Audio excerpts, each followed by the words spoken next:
happening in the city? What is happening in the city?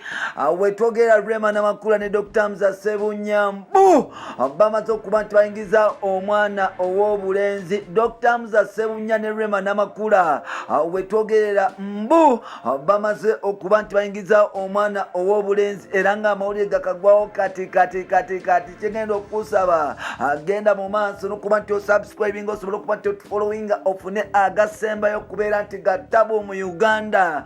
Naawe ogende mu maaso nti weerabirako mpola mugamu temba taliba nga aba Arsenal, Man U, Chelsea n'abasigadde omwe na Team Rema, Team Kenzo mugamba mutya? Yes, mbatumiddeko Team Rema, Team Kenzo mugamba mutya? Team Dr. Hamza amawulire agakagwawo. Rema Namakula mbu azadde omwana agakagwawo. Rema Namakula mbu azadde omwana. Bino nno tugenda kuba tubikutuusa ku Rema abadde anywerawo eddagala. Lwaki Rema abadde abula ebiseera ebisinga? Naki lwaki ebyali byogera kati bivuddewa mpola? Tukwaniriza ku mukutu gwaffe omuganzi ogumanyikiddwa nga Uganda mukamoli amanya n'eddoboozi bampita Ntambi Jimso namwandu Kiboya Maxud Junior made in Uganda. Weebale kuba nti otambula naffe, weebale kuba nti otwagala, weebale kuba nti eva obeera ngenda kusaba gwe blood wange atanaba kuba nti atweyungako nkusaba ekintu kimu, genda mu maaso n'okusobola okuba nti osubscribinga kati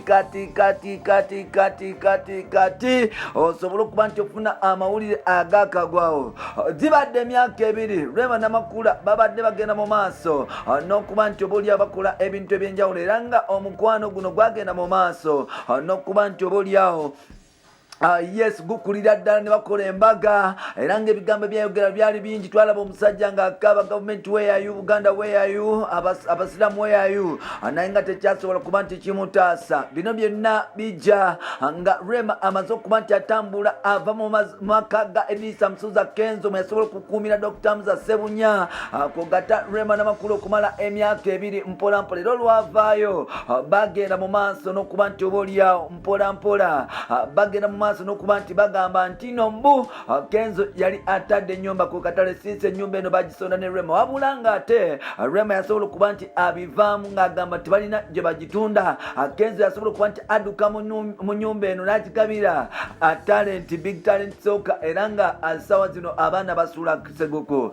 Mpola Kenzo yasobola okuba nti atambula mu n'abakyala abalala ab'enjawulo era nga amawulire agakagwawo nti bakadingana ne Pia Pounds ebbanga lye bali maze okuba nti beta okumala akabanga era nga amawulire tegakomokenga mazagenda mu maaso n'okuba nti obaolyawo ziyitingana nti obaolyawo Dr. Hamza Ssebunya mbu talina nkwaso zaala era bagenda mu maaso n'okuba nti obaolyawo bamuteekako bamusalako ebigambo nga bw'atazaala.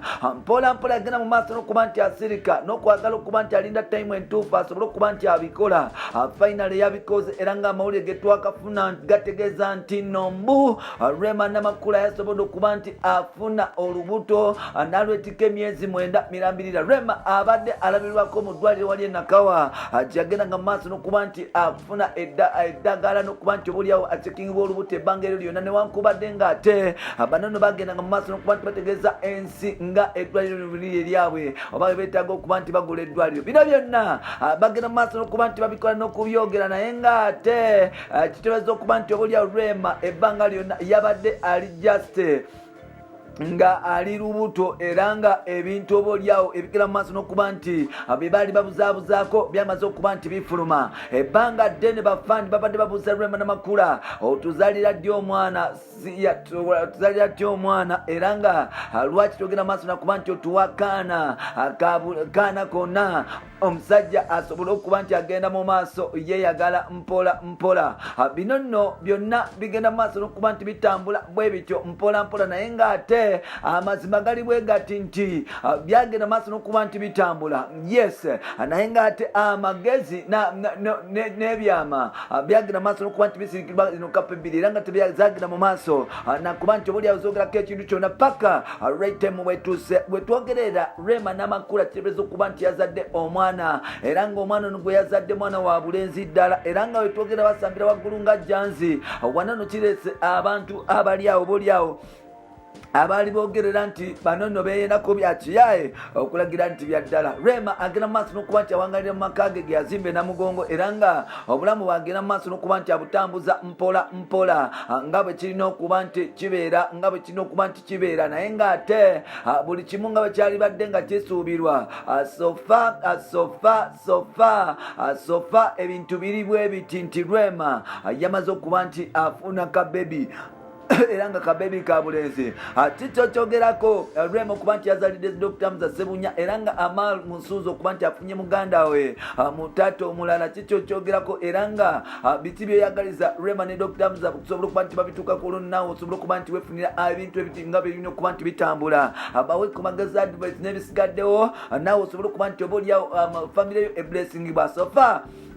Rema ne Hamza BT's out era nga buli kimu kati kiri talatibu. Ababadde boogera nti tebasobola kuba nti oboolyawo kituuka kyatuukiridde dda. Kiri either gwe atayagala ogenda mu maaso n'okuba nti weetuuga onune ku vvu oba onywe obutwa weeveewo mulamu bw'ensi naye nga kyawedde dda. Rema Nawakula mwana wa bulenzi bampita Ntambi Jimson.